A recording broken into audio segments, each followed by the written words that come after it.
राष्ट्रीय स्वयंसेवक संघाबाबत केंद्र सरकारनं महत्त्वाचा निर्णय घेतलाय। मात्र या निर्णयानंतर केंद्रावर आता टीकेची झोड उठतीये। हा निर्णय नेमका काय आहे आणि हा वाद का सुरू झालाय पाहूयात।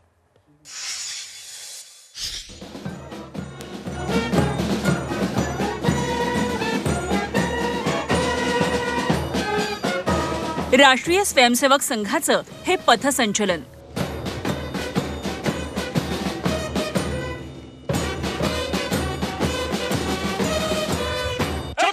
राष्ट्रीय स्वयंसेवक संघाचे कार्यकर्ते अशा विविध उपक्रमात सहभागी होतात। खाकी पॅन्ट आणि सफेद शर्ट हा त्यांचा गणवेश।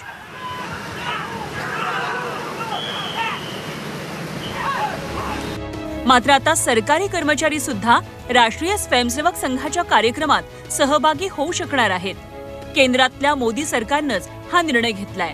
राजनीतिक स्वार्थों के चलते तत्कालीन सरकार द्वारा शासकीय कर्मचारियों को संघ जैसे रचनात्मक कार्य करने वाले संगठन के गतिविधियों में भाग लेने के लिए पाबंदी लगाई गई थी। वर्तमान के शासन ने आज उस पाबंदी को जो हटाया है, ये निर्णय समुचित है और भारत की लोकतांत्रिक व्यवस्था को ये निर्णय पुष्ट करेगा। केंद्र सरकारी कर्मचाऱ्यांनी राष्ट्रीय स्वयंसेवक संघाच्या कार्यक्रमात सहभागी होण्यासाठी 58 वर्षांआधी बंदी घालण्यात आली होती। मात्र हे निर्बंध आता हटवण्यात आले आहेत। आता सरकारी कर्मचारी आरएसएसच्या कार्यक्रमात सहभागी होऊ शकतात। या निर्णयावरून काँग्रेसनं मोदी सरकारवर हल्लाबोल केलाय। हमारे एम्प्लॉइज हैं सरकार के, उनकी जिम्मेदारी है सबके लिए काम करने के लिए, पूरे देश के लिए काम करने के लिए। कभी भी एक अगर उनके जो भी इंक्लिनेशंस है, पॉलिटिकल इंक्लिनेशन, राजनीतिक जो है, वो तो दिखाना नहीं है, उसके बेसिस में काम नहीं करना है। लेकिन अगर आप अभी खुलेआम से आप मेंबर भी बन जाएं आरएसएस के, तो उसका मतलब क्या है, किस ऑब्जेक्टिविटी से आप आपकी काम करेंगे। सरकार के रिटायरमेंट करने के बाद आप जो भी चाहिए कर लीजिए, लेकिन जब आप सरकार में हैं, आप न्यूट्रल रहना चाहिए। प्रकाश आंबेडकरांनीही केंद्र सरकारच्या या निर्णयावरून सरकारवर निशाणा साधलाय। राष्ट्रीय स्वयंसेवक संघाला भारताचा राष्ट्रध्वज मान्य आहे का, असा सवाल आंबेडकरांनी केलाय।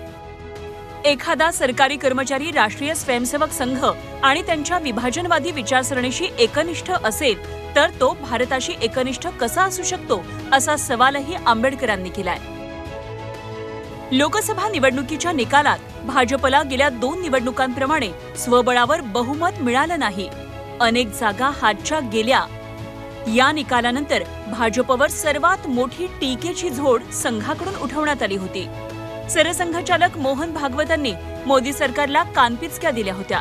तर दुसऱ्याच दिवशी आरएसएसचं मुखपत्र असलेल्या ऑर्गनायझरमध्ये भाजपच्या पराभवाचा पंचनामा करण्यात आला होता।